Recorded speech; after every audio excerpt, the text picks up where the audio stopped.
federal budget unveiled by President Obama yesterday can be summed up in a word you probably have already heard: huge. The record-setting proposal will cost $3.8 trillion and includes billions for job creation, tax cuts for workers and businesses, and increased spending on education and defense. But it's also expected to ramp up the national deficit to the highest levels in history. For more now, we're joined by David Mark, senior editor of Politico. David, tell us, this budget that President Obama has sent to Congress, is it DOA?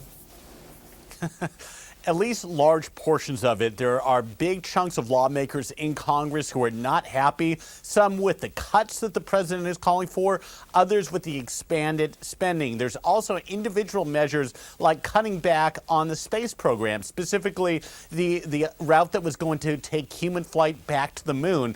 Not surprisingly, the senators from Florida are talking about that and wanting to cut that back. So there's a lot of complaints, and this is far from a finished document. So the job creation program, which a few days ago everyone on both sides of the aisle were saying was a good thing to do because it's all about getting the American people back to work so that they can go back to being consumers and get this economy out of the dumps.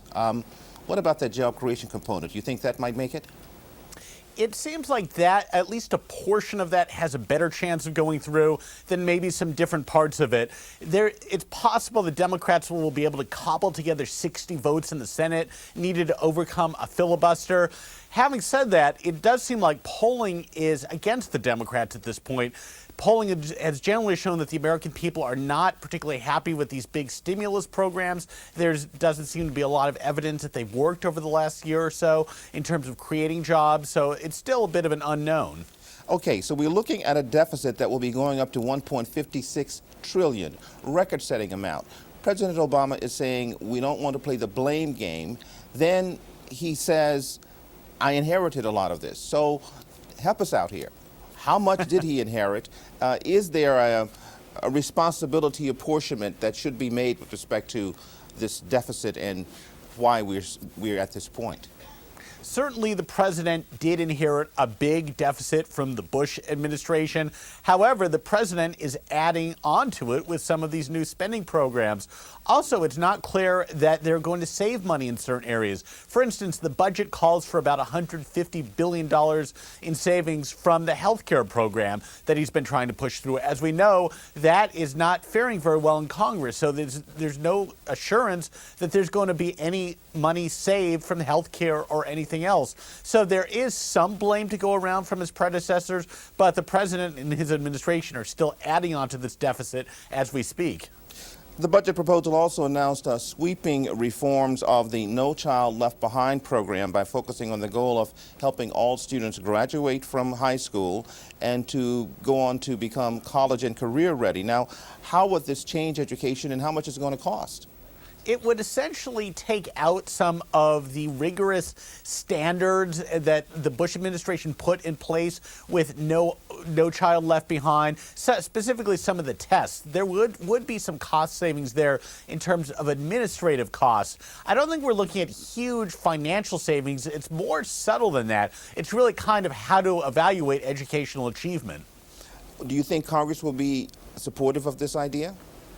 It seems like if the president wants it on education, the democratically controlled Congress is probably more inclined to go along with this than maybe some of the other budget maneuvers.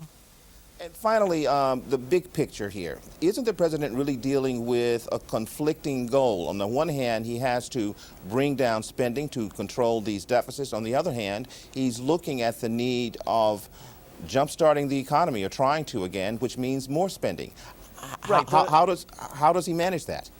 The president, as you say, really has two kind of contradictory goals here. On the one hand, in this budget just released, he's calling for these massive amounts of new spending. At the same time, he's calling for a budget freeze to the level of $447 billion in discretionary spending for the next 3 years. So what he's essentially saying here is, let's do this one-time stimulus in fiscal year 2011. Next year, let's spend a lot of money to pump up the economy, and then let's cut back. Let's go on a fiscal diet. We'll see if it works out that way. We'll see. Thank you very much, David Mark from Politico. Thank you for joining us on Up to the Minute. Thank you.